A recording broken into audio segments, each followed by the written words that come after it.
is back in the season. This is, again, for a change, I can, as I said earlier, claim back the hashtag of forever hopeful, because good things are around the corner. At least that's what everything in the making is suggesting.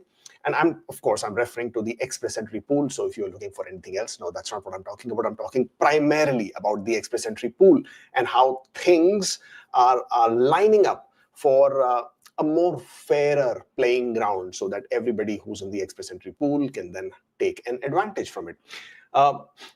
Okay, everybody is a bit of a stretch. I'm sure it's still going to be some of you who will be able to take advantage, or rather a lot of you will be able to take advantage.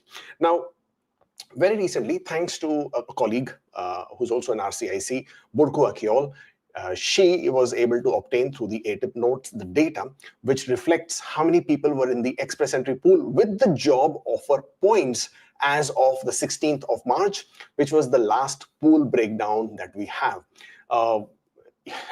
The spoiler alert that this number is at 37,000 people who are in Canadian experience class who have these job offer points. A lot, as you would imagine, but that also then shows that this is the reality. Now, a lot of people, again, in comments everywhere, ever since we basically then started speaking about this data out on Instagram, Twitter, etc., so many of you like coming out and attacking India, that scammers from India, from India. Hey, this is still Indian, so I will still defend that whole thing in a manner, because at the end of the day, you can't blame Indians and India, because hey, it is the largest populated country in the world, in case you didn't check, or neck and neck with China for that matter. And when 1 in 6 people on the planet Earth are going to be Indians, and they are backed with the level of education, level of English, work experience, then there are bound to be more people whenever you look at pools like this. Now, a lot of Indians in India do wish to immigrate for different reasons, right? I'm not going to get into that. It's completely a different debate altogether, but they want to get out of the country for different reasons. And when they do, then they look at the countries that are available. And of the countries that are available, there are not too many. I think last you checked, there was only Canada, Australia, New Zealand, USA, UK. Then the new kids on the block is some of the Scandinavian countries. Finland is coming up quite fast there. Norway is also looking at it. Then you have France and Germany. To some extent, there are some other countries in Europe. But that's pretty much it. That's where the list ends. And in a lot of these countries that I've named, language can be a big issue. For example, France and Germany, the language is a big barrier. So it's quite obvious that Canada is going to be the top destination. I mean, you can't hold it against the Indians for that matter. Now, as far as the job offer points are concerned, and the whole hue and cry about the scam and all, well, definitely there is a huge amount of scam. There's a huge amount of fraud. And whenever you have a population as big, as large as India, you will always have those kind of players who obviously want to take advantage of the loophole, who want to sort of fix around the system, who do figure out every time the system has a new restriction. And I'm not going to defend that. And I think just for that, the fact that IRCC wanted to curb the fraud, the buying and selling of LMIAs primarily, that was the predicament that they were facing. There was an increasing amount of voice, I guess that's the better word. There was increasing amount of voice. There was actually a very good, I think CBC did a sting operation on a couple of agents in Canada as well, who were openly selling LMIAs. Then there were a lot of Instagram posts, videos, where also people were openly selling LMIAs. Now, my problem is, why didn't the government, IRCC, my regulatory body CICC, go after these players? There is, jurisdiction there. There is, the law is on their side. Why don't they clamp down this fraud completely and root it out if they have to. So what they have gone and instead done is they have removed the LMI points or job offer points. Okay, now LMI points removed, fair enough. Points, fraud had to be curtailed and the fraud had to be curbed, so they've taken it off. Good point. What about the people who were on an intra-company transfer or C20 reciprocal, some of the IEC candidates? Then you had lots of other categories of people who were equally eligible with the job offer points, and some of them, actually a lot of them, are highly skilled. A lot of them who probably will now leave Canada because this doesn't really make any sense for them to continue being here, continue contributing. So in the end, Canada loses out. So instead of curbing the fraud, as in trying to root out where the fraud is, we somehow take those quick band-aid solutions, and in the long run then we are regretting those. I mean, TR to PR is another one, 75 CRS express entry draw is another one, to meet with the COVID labor demand, extending work permits, giving work permits out, dishing out visit visas, and now facing a mess with nearly 4 million people in Canada as a temporary residents. All of those are results of pathetically thought of poor band-aid solutions. However, after my rant is over, the fact is now we have a level playing ground, level playing field where everybody is same. So basically you have no advantage for the job offer points, which to be very honest was pretty huge. 50 points, 200 points can completely make or break an application. You earlier saw scores of 540s, right? 530s. Those are big scores. And in most cases, most people can't get to that score. In order to get to that 530s plus without a job offer, you need to have a master's in Canada. You would need to have at least 3 years of work experience outside Canada, 1 or 2 years of work experience in Canada. Your age has to be below 30. You will need to have a very high level of English, and then you can have a score of 540s. That's great. But 520s or 510s is more within the range of most people who are now in Canada. If you are below the age of 30, you have a master's degree. Even if you have a diploma in Canada but a bachelor's degree back home, you have CLB 9, CLB 10. In your language scores, you have 1 year of experience back home, a year or two experience in Canada, and voila, you're definitely there. And as much as you would like to strongly believe that the express entry pool is going to get completely washed out of the 500 scores, it's not going to be like that. It's not happening. It's not going to happen. Because what happened was, a lot of people tend to miss out these small nuances when they speculate and when they talk about these scores, is that over the last 3-4 years after COVID, or rather no, after COVID hit, there was a uptake in the number of international students in Canada. You know it, I know it, it was all over the news, right? Canada was giving away the study permits easily last year, I think, was it 2023? Saw some of the highest number of international students in Canada. A lot of them were obviously coming to study master's degree in Canada, and this master's degree is one which is adding that huge benefit. In most cases, people got 3 years of work permit. In most cases, if they were studying masters at the age of 26, 27, 28, they probably had at least 1 year of work experience back home, and therefore, after gaining 1 year experience, 2 years experience, and in a lot of cases getting CLB 9, CLB 10, there are now a large number of people with the 500 plus. And as we move forward, I would anticipate that that number is constantly going to continue to flow into the express entry pool, right?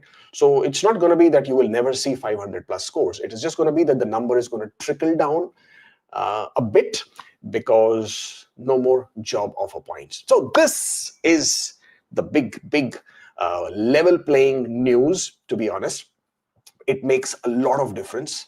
And yeah, I mean, so everybody who's in the express entry pool can look up, one. Number two, but people who are above 500s, in my opinion, again, there has to be an opinion here because there's a lot of assumption on the fact of how IRCC will play out these games. Recently, they played a hunger game with the home care pilot, but this is no longer a hunger game. This is more about the fact of today, if they have removed the job offer points, tomorrow, what's to stop them from removing the foreign work experience points? Hey, you're not going to invite people with the, at this point of time, you're not looking to invite under the federal skilled worker. You have a separate quota for in Canada focus. So the focus, if it's going to be in Canada or on the applicants who are inside Canada or who have the in Canada work experience, language skill, education, then obviously people who are outside. So are you going to remove the foreign work experience as well? Because there is an increasing amount of fraud that is being seen in the foreign work experience. On a daily basis, the number of consultations that I do, every single day I will come across at least 1 to 2 people who with my very teeny weeny little experience, can say, hey guys, you know what? This experience is suspect. So if I can see it, how do you guys think that people who are trained to identify work experience which is fake, how will they not be able to see it, right? So in my opinion, I think express entry system by itself, all the points, the way the points are assigned, I think that entire system needs to be overhauled. And that may be out in the horizon. At least that's what was being discussed before the government the parliament was dissolved. So everybody in the express entry pool, you have something to look forward to in the sense of the job offer points gone, scores overall, it's like a high tide, low tide. You will see this tide now slowly coming down because the points are going to be more in a level playing field, no more 50s, no more 200s. Not only that, not only will it impact the Canadian experience class draws, not only will it impact the fact that you are a CEC class, so the scores are going to be down, it will also directly impact the category draws. Now, how will the category draws be impacted? Because a lot of you are missing the fact that not everybody was using the job offers just to get above 500.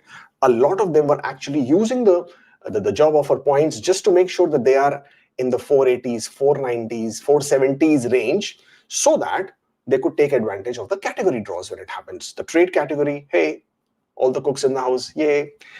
STEM category, earlier, a lot of techies, but how many LMIAs have been issued with the tech knock codes? You'll be surprised. Open data is available on IRCC website. Take a look at it and it will really shock you as to the number of people who are getting LMIAs for web developers, software engineers, business analysts, information system analysts. These are the knock codes which are very easy to, what I'm saying, right? So a lot of people went for that STEM category possible draw, or even to enter into the pool for the OINP's human capital priorities tech draw. So a lot of people were targeting that.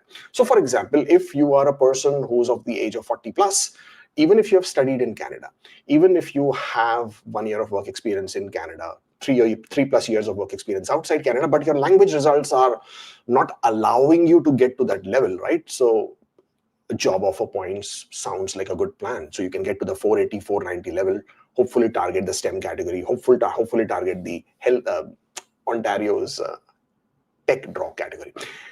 So you will see this points completely, changing the entire face of the pool. Therefore, the next express entry draw, whenever that happens, is going to be very interesting, because that's when we get to see the majority of the pool breakdown. That's when IRCC will issue how it's looking like, or rather, will publish the pool segmentation. I wish they would also start segmenting the 500 plus, because there is always a lot of people over there. So we can know how many people in 510s, how many people in 520s, 530s and above. But I guess that's too much to ask from IRCC. The fact that they're doing this much, I guess that's what we can look at.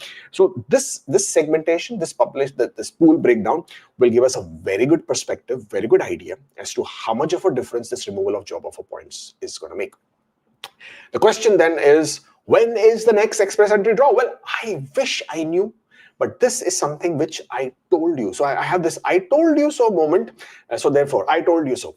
I told you earlier as well that whenever IRCC has implemented these kind of major tech changes, then they've had to pause the express entry draws, primarily because either there are glitches, or it takes time for them to update the system, or the time takes time to implement.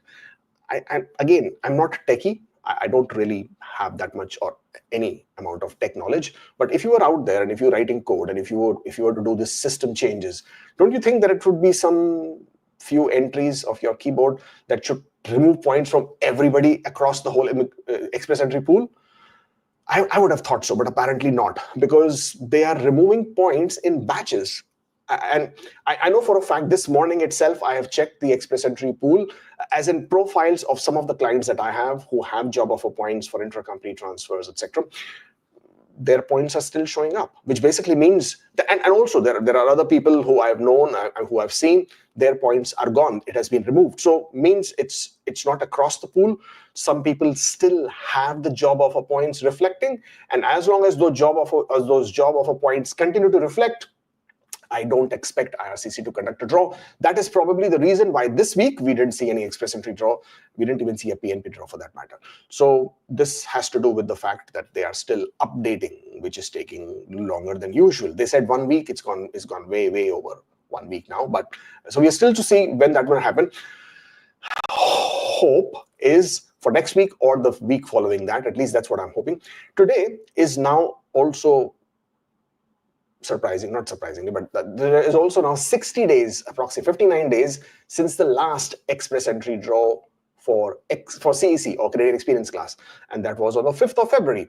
4,000 ITAs were issued and 521 was the express entry score. A lot of people were hoping of a lot of things, but of course, 2 months hiatus has now resulted in the pool showing 25,000 plus people as of 16th of March.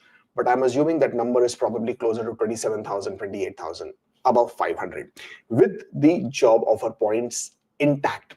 So once these job offer points are washed away, it's going to be interesting. It's going to be very, very interesting. Now, again, my opinion is that considering the number of people in Canada with their Canadian education, Canadian work experience, foreign work experience, age 30 and below, good levels of English language, in my opinion, I still think there are a lot of people in the express entry pool with 500 plus scores, and the bulk of them are all within 500 to 515. That 500 to 515 is the big large number. So you know what? Very quickly on the comments, let me see how many people have what kind of score. If you are above 500, please comment. I want to see very quickly, just to get a glimpse of how many people are there. Right now, there are quite a few of you listening to this. So you're on my live stream. Thank you so much for joining in. But very quickly in the comments, I want to see what is your score. If it is above 500, I want to see, because in my opinion, I think that large chunk of people is between 500 to 515. And that's, yeah, there you go. So the numbers started 501, 503, 513, 503, 503, 502, 514. There you go. 518, 506, 512, 511. Again, there are some 524s as well. Well done, guys. 524. There is 5499, 511, again, 509. So you see, this is what I was trying to say. This is a very quick look, and it gives you a very quick glimpse of the number of people who have joined me today. As in, how many of you are in that 500 to 515 range? That's where and all these people, these are not the ones with the job offers. These are the ones who have genuinely got to that number with their language skills and the work experience and the Canadian education. So again, going back to what I was saying, I don't anticipate that the pool above 500 will get completely washed out. I feel that there would be, of course, the reduction in the points, and you would see, again, this is my speculation based on what I see on a database. I'm expecting no more than 35%. Worst case, if you really push it, yeah, I don't think 40%. At least my mind isn't allowing me to go into 40%. So I would say about 35% is the kind of a pool washout that you will see, as in the people who have removed from the 500 plus number. At least that's what I'm expecting, speculating. My opinion is okay.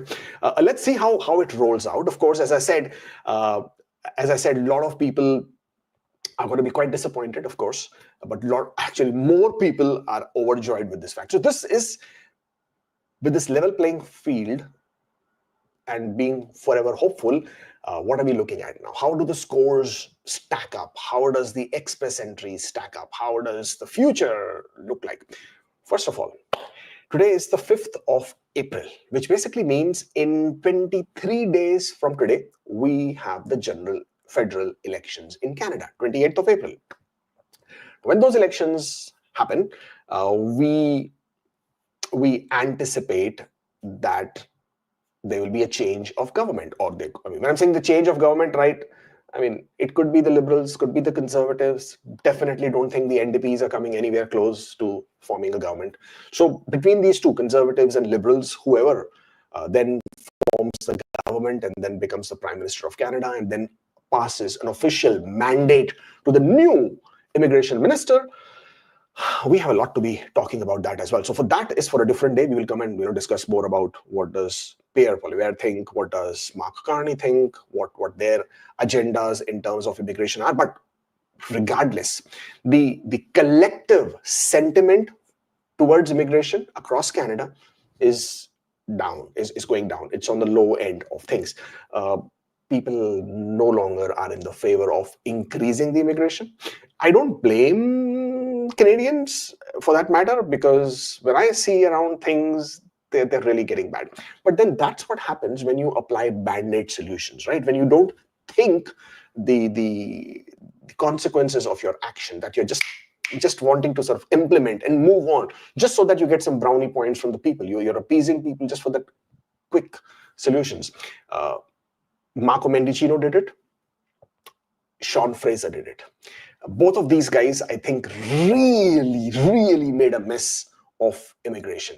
I know some of you might think, no, they were very good because they did the 3R to PR, they did the 75 CRS. Well, of course, I mean, I don't blame you guys. If you took the advantage of it, you got the advantage of it, why not? I mean, you shouldn't be. But when we look at it in an overall manner, that's where the crux or problems are stemming from. However, if the new government, whoever the new government is, I have a feeling that there is going to be a further curb on immigration, at least for the next year or so. So you're going to see that the numbers might even be brought down further.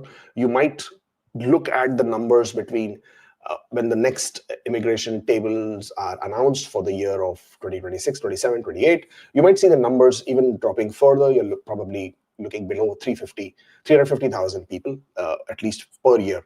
And again, even if they do that, I feel that there will be less impact on economic immigration and more on certain other categories of immigration. At least that's how they will have to balance it out and play it out. At this point of time, they will still need to transition as many temporary residents that are there in Canada to become permanent residents, because it's what makes more sense. It's logical, it's understandable. So that's which way they will be progressing. Hence, in the short term, a lot of people are going to have a painful time if you are anticipating or if you are a Canadian immigration aspirant. But if you're in the express entry pool, so let's talk about the scores, right? First of all, when will the draw happen? I don't know. I wish it's next week for sure. But I'm skeptical. I'm skeptical because I still see people having their job offer points in the system. So if by Monday they are able to remove the points completely, if it is updated by Monday, then of course you can see something happening next week. Otherwise, I have a better feeling for the week after, the week which would be, what would we say? So I don't expect 7th, 8th, 9th of April for any draw. At least, I mean, I'm giving you the reason as well, right? That's what, but 14, 15, 16 probably seems more likely. Now, if that's what it happens, the 501 scores, if you were not to remove the points, job offer points would have touched about 30,000. 29, 30,000. But now with the job offer points removed, and I'm expecting about a 35% drop there, my anticipation of the express entry pool at the levels 500 plus is going to be closer to between 18 to 20,000, depending on how many people. Of course, I would never know how many people actually joined the pool, how many were removed. That numbers, those calculations, you would never know. So it's all going to be out in the dark. But anticipation that once the new express entry pool is released, the breakdown is released with the next draw, I'm looking at the pool with the pool of 500 plus at about 18,000, give or take, of course, 18 to 20,000, give or take.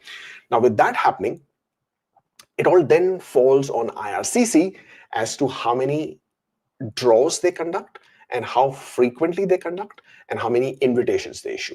There is precedence in April, I think last year. No, was it last year? Was it a year before that? April 2023. That's when IRCC, with the deliberate intent, it was absolutely pure intent, they wanted to reduce the pool breakdown, they wanted to reduce the scores. They conducted, within a span of 2 weeks, they issued 21,000 ITAs in express entry, right? And that's when a large chunk of people were able to get their invitations. The scores plummeted, literally plummeted from high 500s to down at 481. That then helped the Ontario's tech draw as well at 480 and below. But so can IRCC do it? Yes, there is, as I said, there is precedent. Will they do it? That is something which I don't know, something which we have to look forward to. But they haven't conducted an express entry CEC draw. And if they do not conduct for another 1 week or 2 weeks, then that would have basically meant that they haven't conducted one for almost 8 to 10, 11 weeks. In those 10, 11 weeks, ideally, they would have conducted at least three, probably Canadian Experience class draws, I'm hoping. So will they compensate for that? Now, if they are to compensate for that, let's all manifest and let's all bring that positivity back in and hopefully expect that to happen. Now, if that happens with 18,000 approximately people with 500 plus and every day, not a large number adding up, but at least 100 something adding up into the pool, with IRCC conducting I'm being conservative, 4,000 ITAs, hopeful at 5,000, 6,000 ITAs. Hey, they just conducted 7,500 ITA draw for Francophone, so why not for CEC, right? There is the quota of 81,000 people. So if that happens, you can see within 2 months, the scores below 500 for sure. I mean, I don't see that not happening. But again, that's where my challenges are, my limitations are, because I do not know what IRCC is planning. I do not know what kind of draws they're planning, how frequently they're planning, how many invitations they will issue, how consistently they will do it. Will they do a back-to-back draw like they have done it in April 2023? Will they do, even if they do week after week, or even if they do after 2 weeks, will they continue with CEC before they start bringing in the categories? That, my friends, is the real challenge here to understand which way this will go. But regardless, whether they do a back-to-back or not, regardless, in my opinion, 500s are all safe for the next few months. I think all 500s should get cleared out. And I am not saying it, the numbers are saying it, the logic is saying it, the reality is saying it, the positivity is saying it, the being forever hopeful is saying it. From there on, how quickly can the numbers fall down to 490s? From there on, what kind of prospect does it have for 480s? Is 470s even a possibility? Now, this is where we get into the areas which are what I would call as daydreaming. And I'm saying daydreaming only for the reason because I would like to believe that it will go into 460s and 470s, but the reality of things is not allowing me. I will talk a little bit more about this when I get to my presentation and I have my pool breakdown in front of me, and I'll tell you why I don't think 460s, 470s, at least at this point of time, is within the grasp. It may be, it may be within the grasp once we have a better clarity on pool over pool, week over week, how many people, how frequently IRCC does. So you'll have better clarity. But 460s, 470s is a far stretch. I don't see it happening anytime soon, primarily because of the number of people that are there in the pool. Okay, so you know what? Spoken for too long right now. Let's get on to our weekly roundup. That's what we are here for. Before we get on to that, if you are here, hey, hit that subscribe button. If you've been watching for this long, I'm sure you like the whole thing, what I'm saying, right? So at least hit the subscribe button, hit the follow button, like and share so that this goes out to more and more people and they would also be able to take advantage of some good information. Topics of discussion starting with the PNP draw. Manitoba on the 3rd of April conducted expression of interest draw number 242, skilled worker overseas stream, and they targeted profiles that had declared being directly invited by MPNP under a strategic recruitment initiative. Number of letters to apply, letters of advice to apply, 4, only 4, सिर्फ 4, चपैट मारा 4 के साथ में. Ranking score of lowest ranked candidate 721, ridiculous number of, 4 invitations, that's all we're getting. Okay, PNP updates. Yukon has already opened its expression of interest window from 31st of March until 22nd of April. This is primarily for people who have a job offer in Yukon. Again, only 215 invitations. You can imagine how quickly they will get filled up. Alberta is now going to accept PTE core. Earlier, they weren't accepting it. Now they are, which is a good thing. So This is the bit of a gap between federal, who have already been accepting PTE core for about a year, and provincial, who only now, after a year, are waking up and saying, okay, even we will accept it. So anyways, for people who have done PTE core, Alberta will accept your exams now. But very quick to also raise their fee, Alberta is now coming. Earlier they were charging about $500. Now it's $1,500 fee for Alberta PNP program. This will be for the Alberta Opportunity Stream, Express Entry Stream, Rural Renewal Stream, Tourism and Hospitality Stream. 1,500. They're coming at par with Ontario here. With the, I'm sure British Columbia is also going to come there very soon. Entrepreneur Stream applications is at 3,500. Expressions of interest for graduate entrepreneur, foreign graduate entrepreneur, and rural entrepreneur stream is $200. Request to extend the nomination.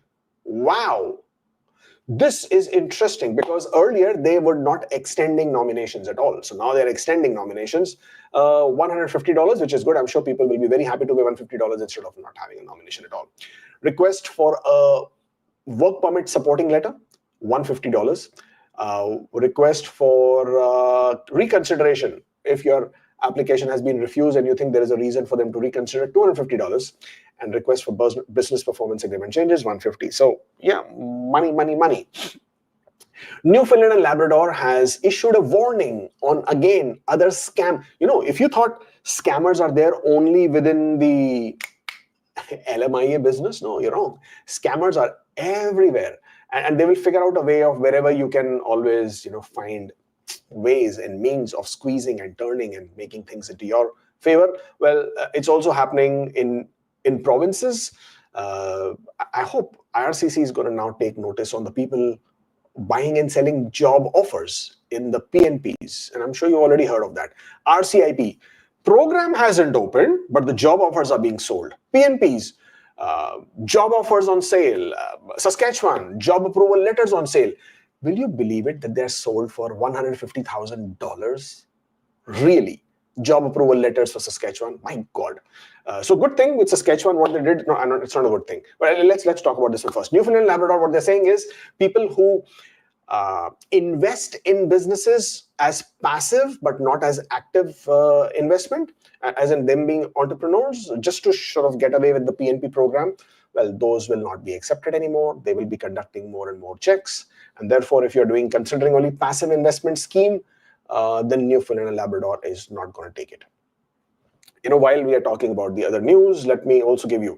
So I'm not sure how many of you are aware, Saskatchewan basically literally booted everybody out of their application processing queue who had applied under the Express Entry and OID streams. People have been waiting for a year and a half in the queue, not waiting for an ITA, but waiting for a decision of their PR application.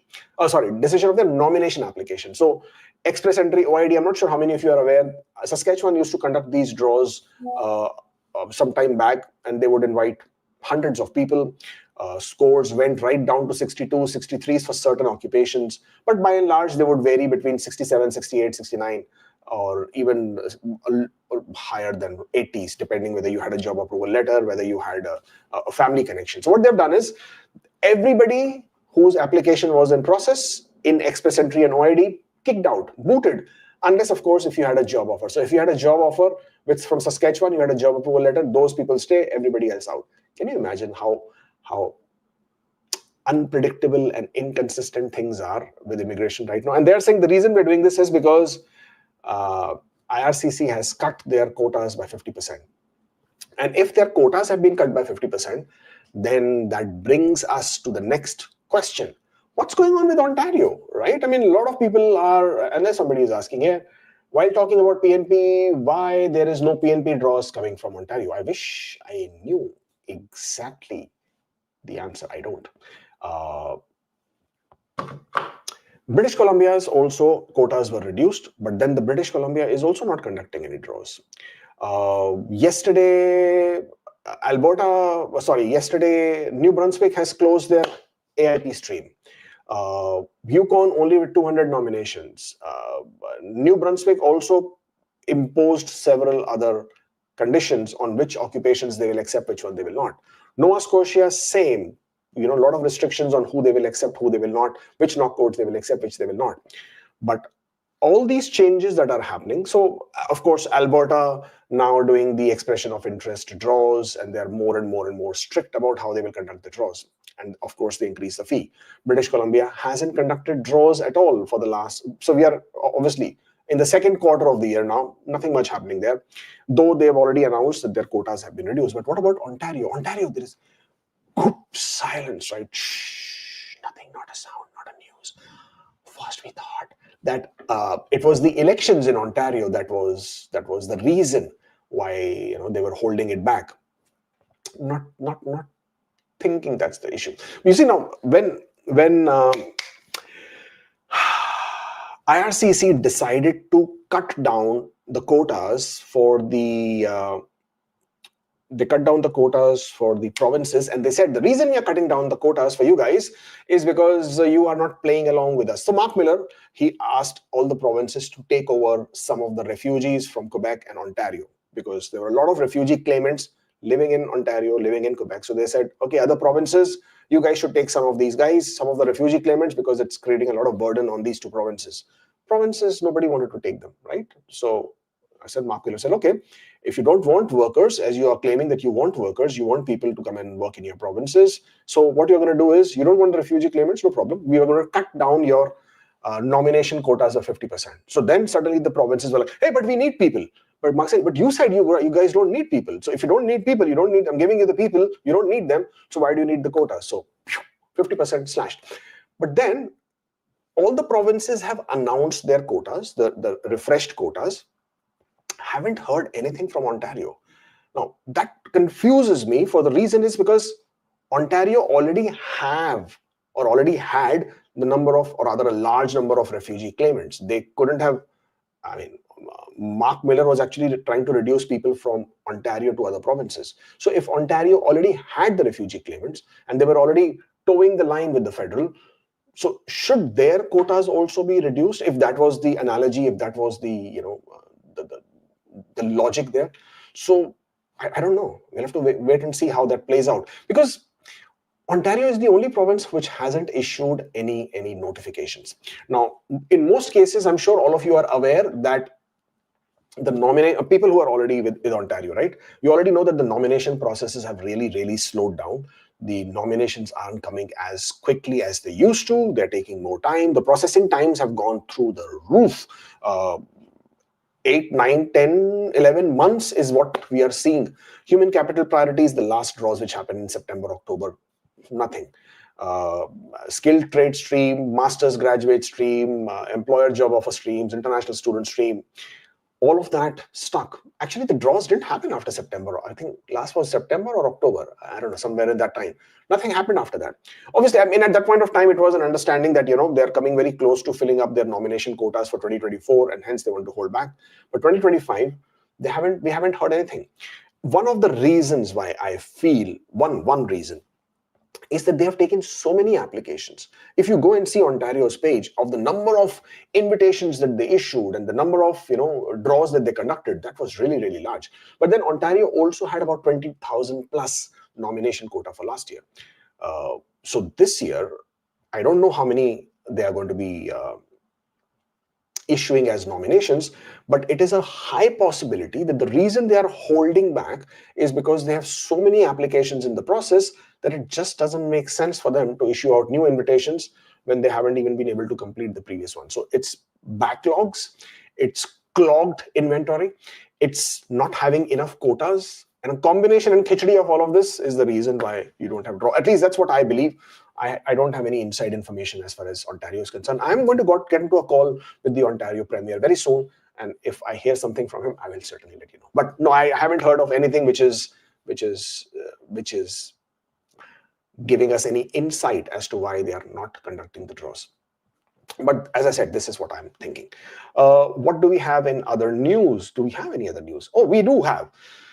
People who applied for startup visa applications. So you guys, if you have your AOR, then they are now, as announced on the 27th of March, but being accepted since October the 3rd, they are now allowing the startup visa applications, startup visa applicants to apply for open work permit, which is amazing, right? You can now get an open work permit. Hey, you're starting a company in Canada, but don't worry, we will give you an open work permit so you can work elsewhere and forget up your company. And when we are ready, we'll give you a PR anyways, which was based on your company.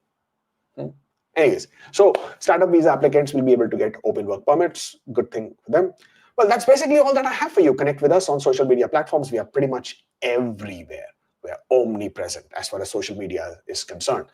So basically, if you didn't know, I'm a CICC licensed immigration consultant. I love Canadian immigration as a subject.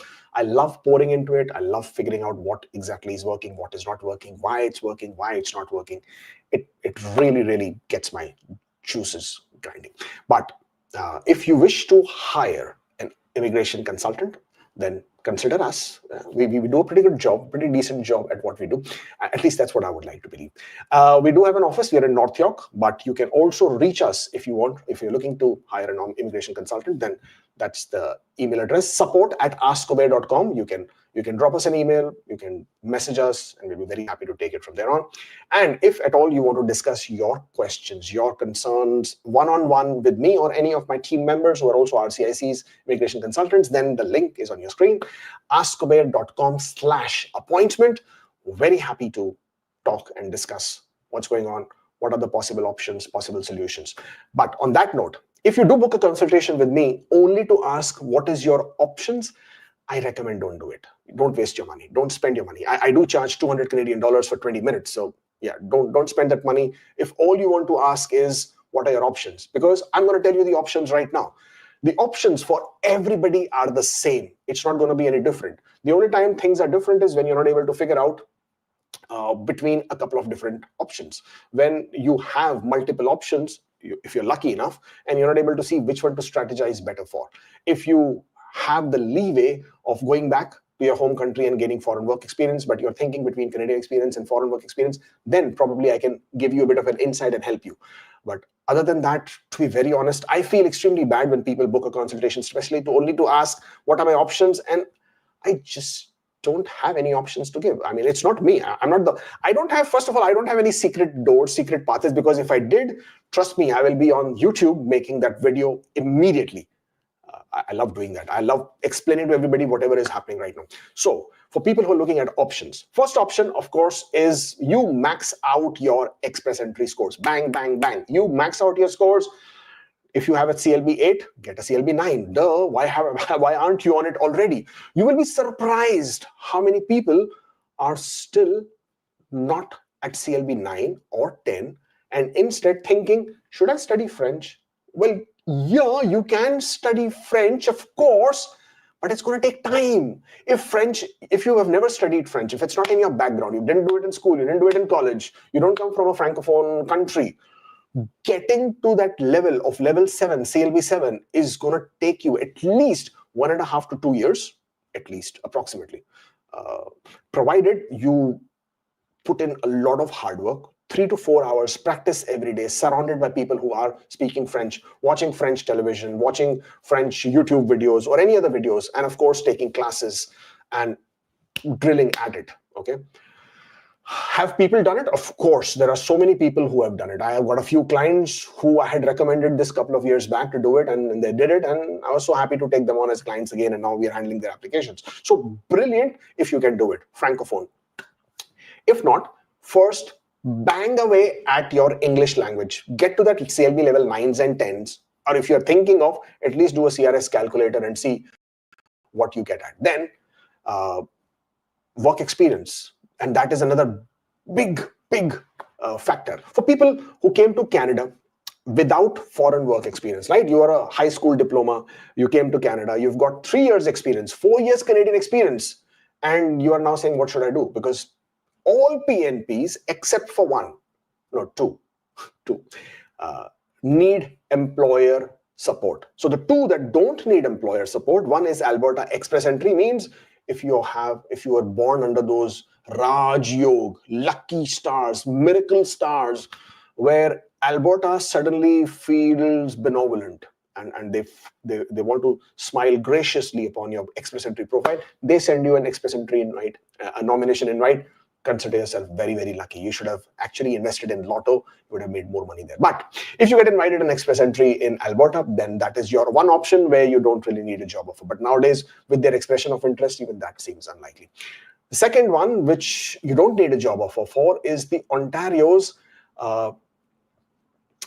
Express Entry linked streams. So first one is the human capital priorities, and the second one is the skilled worker in Ontario stream. So skilled worker in Ontario basically means you have at least 1 year of work experience in Ontario within the last 2 years in a skilled occupation, and then you might get invited. And the other one is, which is largely very popular, is the human capital priority stream. And if you have the NOC code as your primary NOC code, in which you have at least 1 year of experience within the last 5 years, you have a bachelor's degree, inside Canada, outside Canada, doesn't matter, Canadian experience class, foreign work experience, doesn't matter, for federal skilled worker also, all include, everybody, one big happy family, Ontario would conduct a draw. Those are the two streams where you can get job invitations in PNP. But all other PNPs, the RCIPs, the FCIPs, the AIPs, the PPPs, the IPPs, and all PPPs and PNPs, they all need employer support. If you don't have the employer support, the chances of you getting through are very, very, actually none.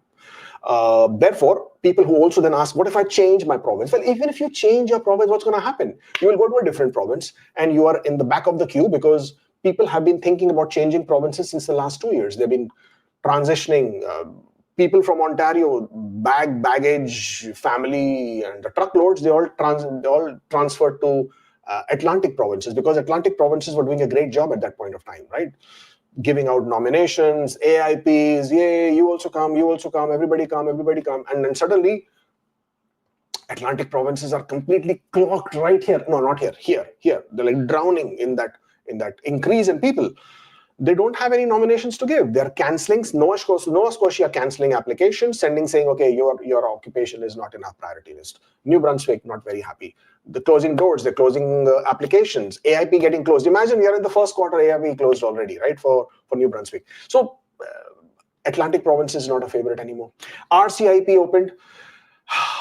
Immigration, IRCC did such a big this thing about, hey, RCIP. Now, earlier it was RNIP. It was closed last year, July, and now this year they opened RCIP, Rural Community Immigration Pilot, and FCIP, Francophone Community Immigration Pilot. In both the cases, you need a job offer from the employer. If you don't have that, it's not going to happen. Not only that, there are only limited communities. So for example, in Ontario, under RCIP, you have Sudbury, Timmins, Sault Ste. Marie, North Bay, Thunder Bay. You have to be in these 5 communities. You have to get a job offer in these 5 communities. The employer has to be designated. And then, most important, what I've just heard, that it can't be all occupations. They will identify. I have been told 5 industry types, total of 25 NOC codes. That's it. That is what's going to happen in Sudbury, Thunder Bay, and those communities. I don't know which NOC codes are those. I don't know which occupations those are. They haven't announced. But I'm assuming most of the communities will be targeting specific occupations. And the problem is, none of the communities have yet opened their pages. So we don't really know who and when they are going to be inviting. So that's another doldrum. So what are the other options? As I said, there aren't any. But then there is one option which is still working, which is still very good. And that is, my friends, if you have completed 1 year of work experience in Canada, and I was telling you earlier that if you're a high school diploma holder, what do? If you go to a different province, it's the same thing. You have to find an employer. You have to find the job offer. If you go to the other provinces, then you also need to get the point system. You have to be working. For example, Manitoba, you have to work for 1 year. Saskatchewan, they don't want postgraduate work permits who have studied elsewhere. Manitoba, if you have studied elsewhere, you come to Manitoba, then you get minus 100 points for studying outside. Plus, you have work experience from outside Manitoba, so another 100 minus points. They make it very, very difficult, right? Alberta never was the option. Alberta Opportunity Stream says, well, if you haven't studied in my province, please don't go elsewhere. Where are the options then? It doesn't really give you too much to play with. Then in this case, you got to smarten up. This is where you strategize. You say, okay, I am in Canada. I was a high school diploma, which is a very large number of people. I have completed, and I can do very well in English, 9s and 10s, no problem. I've got 3-4 years of experience. My score is still below 500. What do I do? Well, then in you guys, you have to consider foreign work experience. At this point of time, until they cut down or bring down curtains on the foreign work experience, foreign experience is huge advantage. And I'm telling you guys now, and I've been telling you this earlier also, I've been telling you about Francophone for the last 3 years. Watch all my videos in the past. I've been telling you, don't be on the fence about Francophone. Hop into it, get onto it, you'll get more points. So Francophone, of course, good advantage if you are willing to put that hard work. But for foreign work experience, that probably is going to be the other option. If you have completed 1 year of work experience in Canada, even if you have a 3-year work permit, after completing 1 year of work experience in Canada, if you do not have foreign work experience, guys, forget about your 2nd year of Canadian work experience. It's useless. It gives you only 13 extra points. But your additional 1 year of work experience, foreign work experience, pushing up by 38 points. Okay. If you have 2 years of foreign work experience already, then add 1 more, it improves your points, it pushes you up, right? So the point is, use the CRS calculator, work with permutations and combinations, see which occupations make bigger difference. So another one, why don't you, so this is what I will tell you, if you were to book a consultation with me, spend $200 of your precious money, hard-earned money, with 20 minutes asking me, what are my options? So if everything else is blanked out, in most cases, which it is, and it's all about the point system, then please complete your Canadian work experience, ace your English language scores, hopefully you already have the education, and then go back to your home country, or even work remotely if you wish to. Okay, so you can continue with your Canadian experience, and at the same point of time, work remotely. Okay, but every job cannot be done remotely, right? You can be a business consultant, you can be a marketing consultant, you could be a bookkeeper, you could be an IT. Those jobs, of course, remote work possible, but you can't be an engineer in most cases remote. You can't, I mean, you can be a consultant, but you can't be working. Anything to do with hands, you can't be working remotely, right? So be very careful. Somebody was asking me, can I work for a coffee shop remotely? And I like, once you guys invent virtual coffee, probably that might also make sense. But until that happens, a barista will have to be locally present where you're working. And in any condition, being a barista will not give you the point. So you will need to be a food services supervisor, right? And food services supervisor remote is also not really making a lot of sense and will not fall. So therefore, very carefully choose. Now, when you do choose your foreign work experience, smarten up. Identify, and by now you should have realized that there are three industries in Canada which are going to stay in priority for quite some time to come. Healthcare, trades, construction. These 3 will remain high in priority, and you can mark my words. You can hold this, save this, clip it, record it, whatever you want to do. These 3 will remain in priority for a long time to come. Construction is a political agenda, trades is a political agenda, healthcare is a political agenda. For this government or any other government which comes in, you are bound to basically see this. Education goes up and down. I do not know. Some occupation in trade, cook probably will be there, a 1 draw star. After that, I have a feeling they will remove cooks out of that occupation code. STEM may make a comeback with IT. At this point of time, it doesn't seem likely because of the high recession. So if you are going to go back to your home country and gain foreign work experience, try to gain at least 6 months of work experience in a priority occupation. In Canada, to get a job within a priority occupation is more difficult. Why? Because there is a licensing and certification requirement. Not so much in a lot of countries. Gain your trainings, gain your short-term certifications, do the online digital courses, do the online virtual courses, have that back-end understanding of the job that you wish to do, gain 6 months of work experience, and gain another 6 months. So by the time you've completed 6 months, you're already eligible in the priority category draw. And if you gain another 6 months, then you could be eligible in Ontario healthcare or a tech draw if they conduct, or you could be eligible with additional points in express entry itself. Now with the LMIAs or the job offer points gone, the scores are by and large going to come down, and therefore it can give you a big break with the draws and the scores. So that's my suggestion. This is what you can do with your express and with your scores. Going back to what we were talking earlier, right? And this is something which a lot of you are interested in, and I just wanted to talk to you very quickly about this. This is how the pool breakdown is looking like. 501 to 600, you have 25,522. Add to this is again as of 16th of March, and keep in mind that the last express entry draw was on the 5th of February. 4,000 ITAs, 521 was the score. My God, speaking too much today.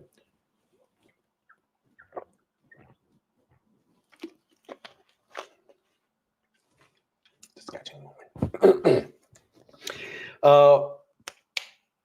Few thousand people have already been added into the pool now from March 16 onwards now. So the number, since it's not known. Now look at if IRCC is to conduct those draws, and I'm really hoping, please, forever hopeful, please let's manifest and bring positivity so that IRCC conducts those draws probably back to back, hopefully. But look at that number, 501 to 600, 25,522, add few thousand people to this, let's say 27, 28,000 people, and then 30%, 35% taken away, because that's what I'm thinking, speculating, based on the job offer points reduction.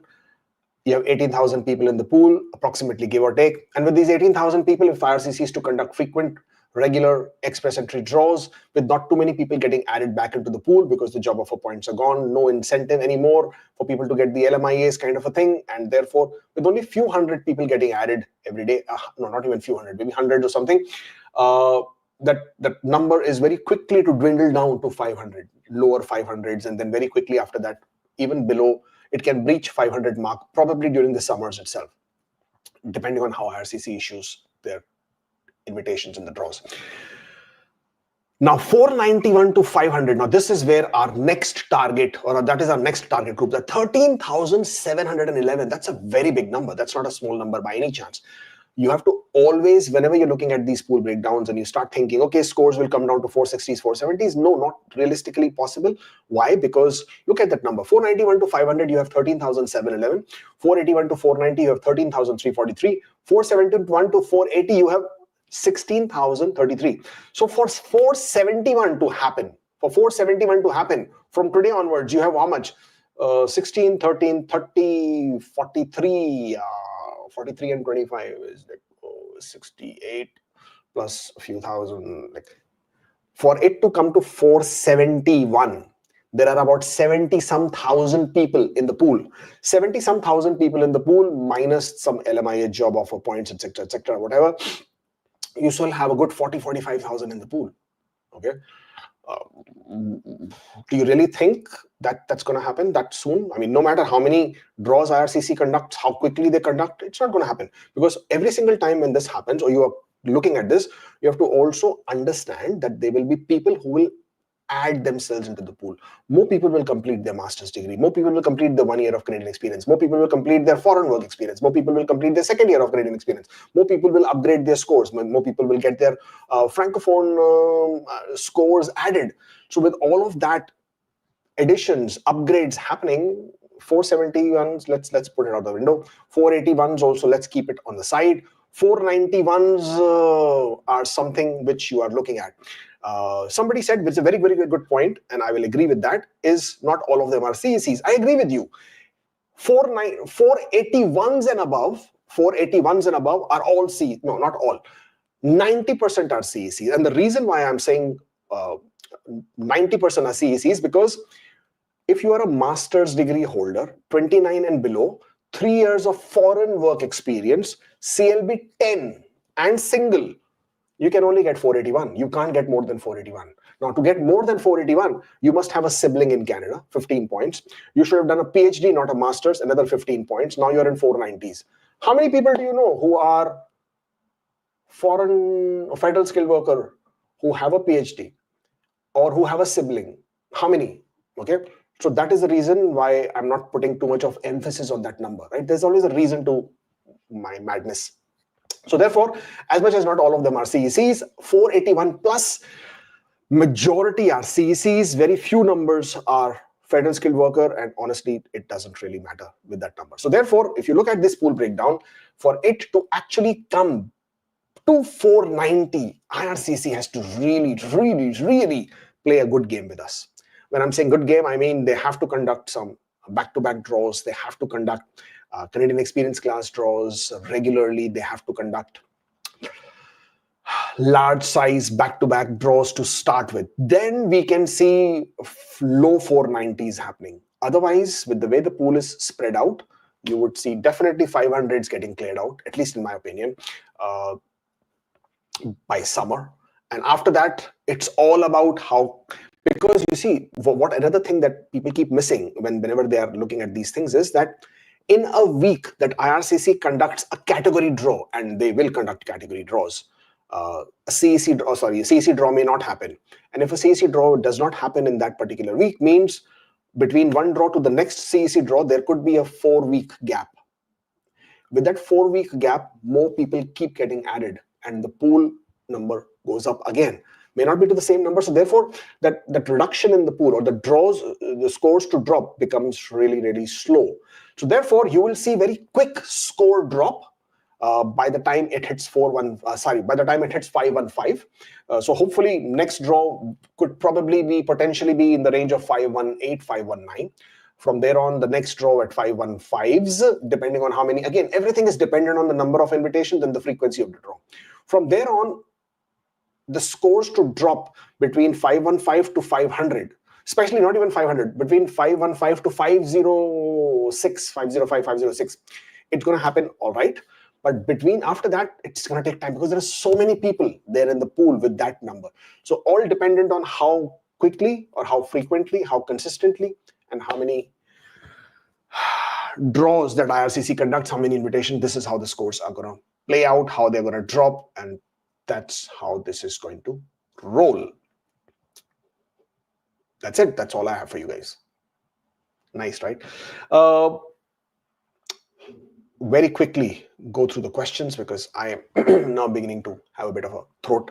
But very quickly, we'll take a look at these questions. Can I apply Bridge Open Work Permit in October after ITA if PGP ends November, but LMIA work permit valid till March 27, 4 months expiring, work permit rule may block it? Any solution? What rule? 4-month rule? What 4-month rule? There is no 4-month rule. I'm not sure where you're getting this 4-month rule. There is no such thing as 4-month rule. It used to be when Bridge Open Work Permit was initially introduced, but there is no 4-month rule. So yeah, by all means, apply for your Bridge Open Work Permit if you're eligible and you're good to go. Postgraduate work permit expiring in May. Due to passport expiry, applied for postgraduate work permit extension. Only update received from IRCC's application has been received by IRCC, so can I work? Yeah, of course.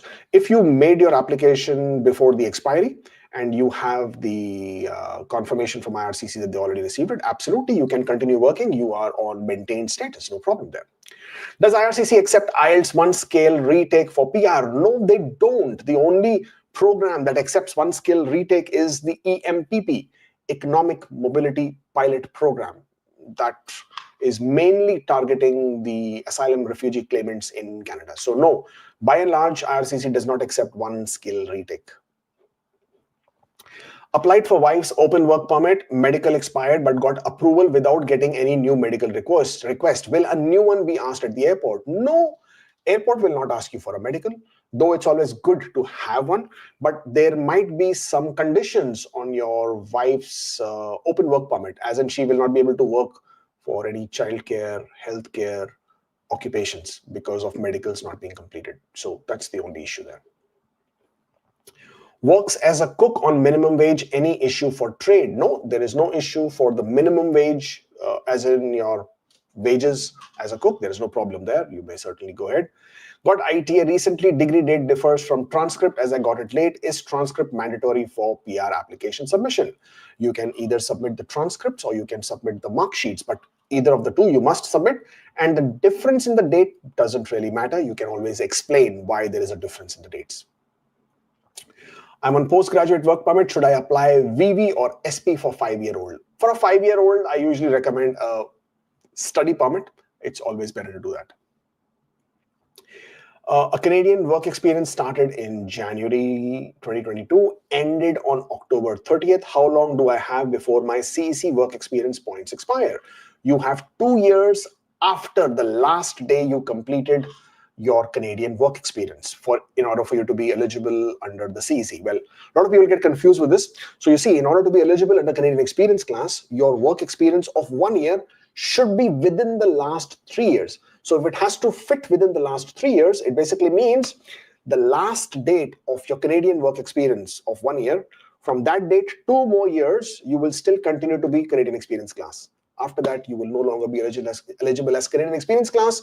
You are going to fall into the federal skilled worker category. Got invited for OINP in November. Did PCC then travel to India? Do I need PCC again for express entry? First of all, for Ontario, you don't need PCC. So there was no PCC for Ontario.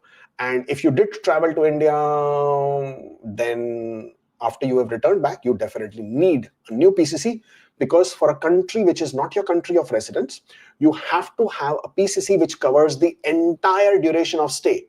And I know the express entry, the IRCC website says that only after your 6 months of stay. Trust me, I have seen plenty of issues where applications have been refused for the PCC not covering the entire duration of stay. So I would recommend you to get one. Applied open work permit based on my partner's postgraduate work permit, got approved, but only until May 26 due to my passport expiry. Can I extend after new passport? Will new SOWP rules apply? In most cases, yes, the new SOWP rules may apply. You can always request, and that would be as per the IRCC discretion. Job duties on reference letter were copy-pasted from offer, so font differs from letterhead. Will this cause an issue? Also, transcript date differs from WES. Well, transcript date doesn't matter as far as WES report is concerned. As long as you completed your degree and you have that, that's all right. Job duties on reference letter were copy-pasted from offer. That also doesn't matter. If your offer letter and your job reference letter says the same duties, well, of course, that's fine. Font differs from letterhead. Will this be an issue? I do not know what you mean by font differ. If it's your company's letterhead and they have decided to change the font of their logo of their company, well, all right. But I don't understand the font difference. But as long as it's all genuine, you're fine. How much time on an average does IRCC take to respond to an answer of PFL? Well, the answer of PFL is very, very... So first of all, they don't give you an answer for PFL. Based on what you have responded to your PFL, they will give you a decision. They accept it, they don't accept it, right? How much time? It all depends on what was the nature of PFL. Some PFLs could be much more detailed. In some cases, you get a PFL, you respond to it, they are satisfied, you get a decision within a week or 2 weeks or even within the month. And in some cases, you might get another PFL, or you might get another additional document request. So that is also a possibility. Or after all of this, they might put you in a comprehensive security check. It all depends what the PFL is for. And that is what will determine how much time it might take. NOC 22230, can I apply in trade or construction related pathways in Alberta PNP? Well, please take a look at the Alberta PNP, see what you're eligible in, and depending on your eligibility, by all means, apply. Got work experience of 6 months after applying study visa because decision on visa got delayed because of COVID. Can I use that experience in CEC? Yeah, sure. Though I know what you're trying to do. I know, sneaky. But if this is your genuine work experience, and I keep saying genuine because a lot of people are trying to fix situations and trying to do things which they shouldn't be, and a lot of them are actually getting into trouble.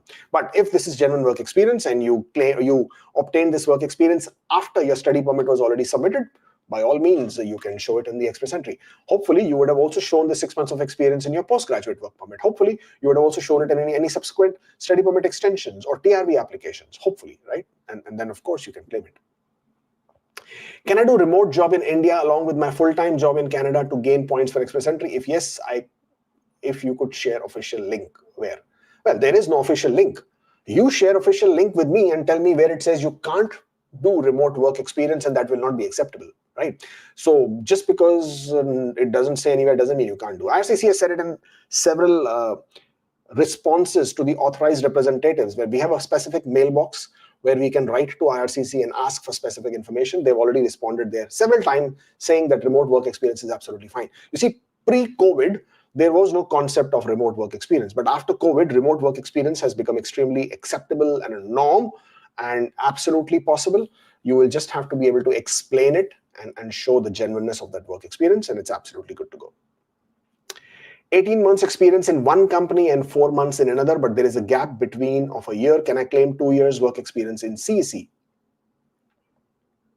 So in your CEC, you need to have 1 year of work experience in Canada, and that does not need to be continuous. Now, when you are eligible in CEC, any foreign experience that you are claiming, that also need not be continuous. Where does it say it? Source for us? Please check Section 25 of the foreign work experience under the ministerial instructions governing express entry. That's where it says that this could be multiple knock codes, it could be multiple occupations, multiple employers. Nowhere does it say it has to be continuous. And the minute it doesn't say it has to be continuous, means it could be non-continuous and cumulative. I'm on postgraduate work permit. What is the approximate total fund to show while applying for spouse open work permit and study permit for 2 children for India? Should it be in form of FD or current account? Well, the best thing to do is, in terms of funds, is always to apply the LICO amount, low income cutoff. And you can always take a look at this number on the CIC proof of funds, right? So express entry proof of funds, that tells you for each family size, what is the amount of funds required. Use that as a benchmark to guide you as to how much funds you should have available for your family size for a period of 6 months to be able to manage your life in Canada. Does it need to be in form of FD or current account? Well, you have to be able to show that you have access to these funds. Means if the funds are needed, you will be able to get them. So if it is in fixed deposit, you can get them. If it's liquid in your account, you can get them. So these are all acceptable funds. 8 months of tier 2 work experience. Do I need 4 more months in tier 2 or is a tier switch allowed for CEC eligibility? Well, that's a good question. As far as CEC is concerned, you could have multiple occupations, multiple employers, multiple tier codes. It doesn't matter as long as they're all within 0, 1, 2, 3, all paid, all 30 hours per week, and all on a valid work permit status. So for example, first 6 months, you worked as a bookkeeper. After that, with a 4 months gap, you worked for another 6 months as an accountant. The tier code has changed from a bookkeeper to accountant. Can you claim this as CEC? Yes, absolutely. Another work experience. You were food services supervisor, 4 months, big gap. Then you worked as a cook, 4 months, big gap. And then you got a job as an administrative assistant. All 3 knock codes are eligible. They're all tier 0, 1, 2, 3. And can you combine all of them? Yes, you can. And combination of all of this will still be 1 year of work experience, therefore making you eligible in Canadian experience class. No problems at all. What are the formalities to leave Canada after work permit expiry? Well, usually you will just book an air ticket, carry your passport, check in, do your security checks, and depart. That's it. If you're asking me about government formalities, there are no immigration or government formalities. There is no immigration checkpoint for departures in Canada. So therefore, there are no specific formalities. If your work permit expires, you are welcome to leave. There is nothing that you need to do additional in order to leave Canada. Currently at IELTS CLB 9, aiming for CLB 10, but say I get CLB 8 in the new test. Can I use my old test or would I have to update it in my EE profile? You can do multiple language tests and use any one of them, whichever you want to, for your application. You don't have to use the most latest one. You don't have to use the oldest one. You don't have to use the one in between. You can use any of your language exams as long as they're eligible. And the eligibility is 2 years from the test result date. You can use it and you can absolutely use it in your profile. Job starts from May in Saskatchewan. Should I ask for job approval letter or wait till my job starts? Chances for job approval letter before starting job, worrying about quotas. Chances about job approval letter has got nothing to do with you. It has to do with the employer, just like with the LMIA.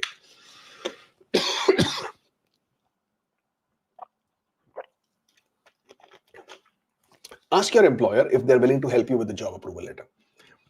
The employer themselves will have to have a certificate of registration. They will have to create their account on the Saskatchewan portal. They will have to provide documentation.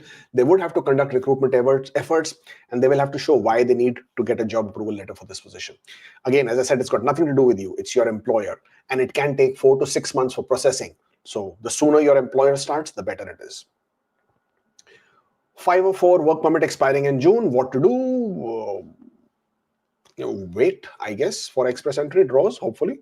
That's all you can do. To change your status, you can change your status to a visitor, or you can leave Canada. You will continue to be eligible in experience class.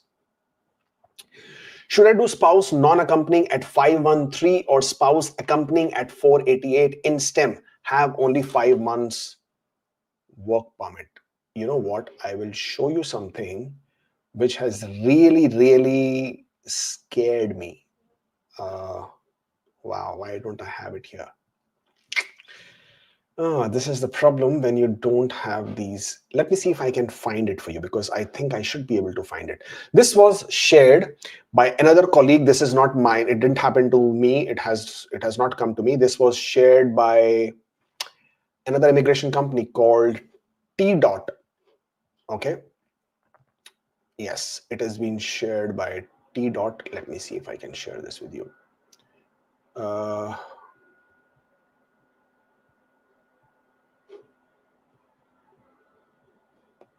Yeah. Hopefully you can see my screen. Oh, you can't see my screen. There you go.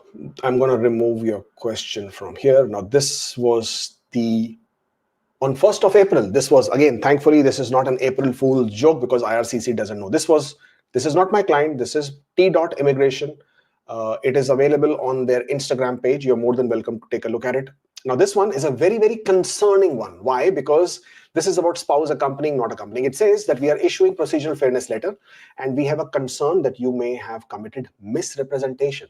Not only are they going to be looking at your application in a negative manner, but they're also thinking potential misrepresentation. Why? They say that it was noted that you declared your spouse as accompanying in your previous express entry profile while your spouse was in India. You indicated that you intended for her to immigrate with you. Now that your spouse is in Canada, means your spouse has come to Canada on a work permit, you have changed your spouse's status as non-accompanying. And in your record, your spouse has entered Canada, in which time she was given a spouse open work permit. She later applied for a visitor visa, which was also approved, and she showed her entry of purpose as returning worker, and she was given a work permit extension. So what this PFL is talking about is that everywhere the person has indicated, everywhere the person has indicated and shown spouse accompanying, not accompanying. So a lot of changes, accompanying, not accompanying, and everywhere the spouse was shown as being in Canada on a work permit, and only at the last minute the spouse has been shown as not accompanying, which is now raising a concern, and it is also being seen as possible misrepresentation. Now, I saw this and I was quite scared and worried, as in so many people, and I've been telling so many people as well that, you can absolutely submit an application as spouse not accompanying. Even if your spouse is in Canada, it's not a problem. I've been telling that to people, and I still do tell that. The thing is, how do you explain? That is where the biggest difference is. And that is how everybody should be looking at. Now, this particular one, which I just showed you, as I said again, it's from T Dot Immigration, and it's their credit. It's for them to sort of claim. I do not know whose client this is, whether they got it or it's their client or not. Definitely not my client, because in my client's case, this would have never happened, because we take a lot of pain. When I'm saying pain, I mean we make sure that we provide a very descriptive explanation which tells IRCC why the person is not accompanying. And if IRCC then has a concern on that, we are able to provide a response to that. And worst case, if an application like this gets refused, you can also take it for judicial review and challenge the decision from IRCC. Because the intention so your spouse earlier intended to accompany you, not accompanying. And accompanying here is in response to not physical accompanying, but accompanying on the PR application. So for example, I am an Indian. And as an Indian, I don't want to apply for permanent residence. Even if I'm living temporarily on a temporary work permit, I don't want to apply for PR. I don't think I want to apply for PR. Then that's it, right? So nobody can force me to apply for PR. So your intentions, and let's say earlier I didn't want to apply for PR. Now I want to apply for PR. My intentions can change. Anything could have influenced the decision. The fact that I want to be with my family or my spouse, or the fact that I want to spend longer in Canada, or there could have been an incident or experience in Canada which could have changed my intent. So all these are subject to change in intent. And as long as you're able to explain this carefully, then you still have a good chance of getting through. But you have to always be very careful as to how you explain whether your spouse is accompanying or not accompanying, and provide proper reasons and something which is justifiable, something which makes sense. But if you're doing lots of spouse accompanying, not accompanying, accompanying, not accompanying, accompanying, not accompanying, those kind of changes in your express entry profile just to sort of get advantage of points, at this point of time, I can tell you IRCC has become very, very strict, even as far as this aspect is concerned. Not much difference between 499 and 500. What's the chance? Well, the difference is 499 and 500, and that's the difference. 500, I guess, is something we have in our heads, as it's a number that needs to be breached. And once it is breached, hopefully even 499 is a good chance. Applying under CEC does knock off my foreign experience matters. No, as long as it is under tier 0, 1, 2, 3, and you have documentation to show genuine work experience, that is all that matters. Okay.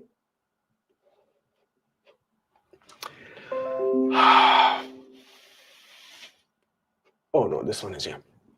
Different foreign job experience in PR application than which was shown in spouse open work permit application. By the way, both are genuine. Reason for showing different job experience in PR is that this job has proof of salary credit to the bank. Is it okay? No, it's not okay. Because in your spouse open work permit, why didn't you show? And you're saying the reason for showing different job experiences because job has proof of salary credit? In spouse open work permit in your form, they didn't ask you for your proof of salary credit.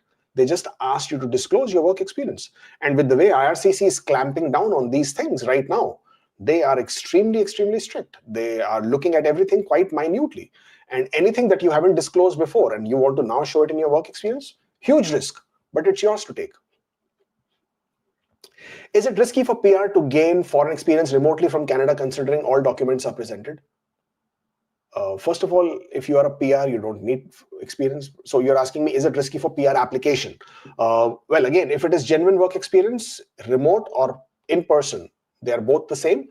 You have to be able to prove the genuineness of the work experience, reference letters, salary credits, income tax returns as applicable, and that's good enough. Foreign work experience, 1 year, tier 2, second year job, 1 year, 10 months, tier 1. Can this be calculated as 3 years? 1 year and second job 1 year and 10 months. No, this cannot be calculated as 3 years. This is only 2 years and 10 months. So if it is 2 years and 10 months, you can't calculate it as 3 years. Just because you work 40 hours per week doesn't mean you will get more points, you get extra credit for it. Your work experience maximum can be only 30 hours per week. If you work for longer duration, that doesn't give you any advantage. You still need to work 3 years. So how much is 15, 60 into 3? Hold on. Oh, 1560 into 3. You still need to work at least 4,680 hours, at least, over a period of 156 weeks or 3 years, 36 months. That is what you need to do.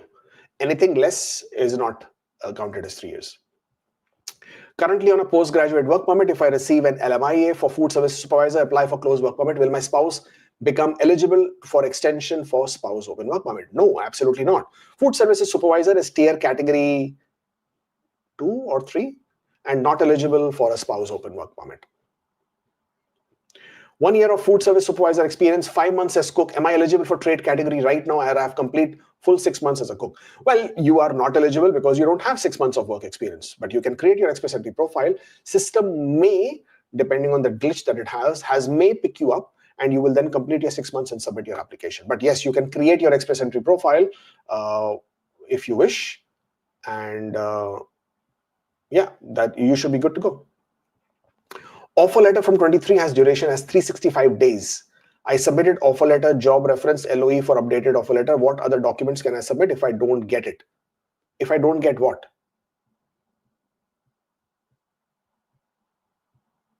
I don't understand your question, Priyadarshini, because you're saying LOE for updated offer letter. What are the other docs can I submit if I don't get it? Get what? So I don't know what you're talking about.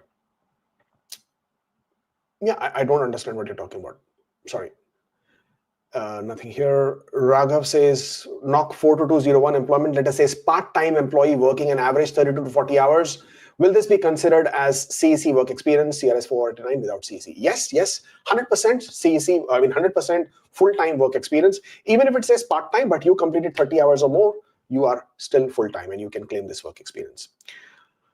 Received generic ADR on Feb 5 and submitted on Feb 9. However, the visa officer have not even started reviewing the ADR, entering into the 9-month of CEC application. What can I do in this situation? You can order the GCMS notes and to see where exactly your application is holding up or holding back, and probably take some preemptive action depending on what it reflects on your GCMS notes.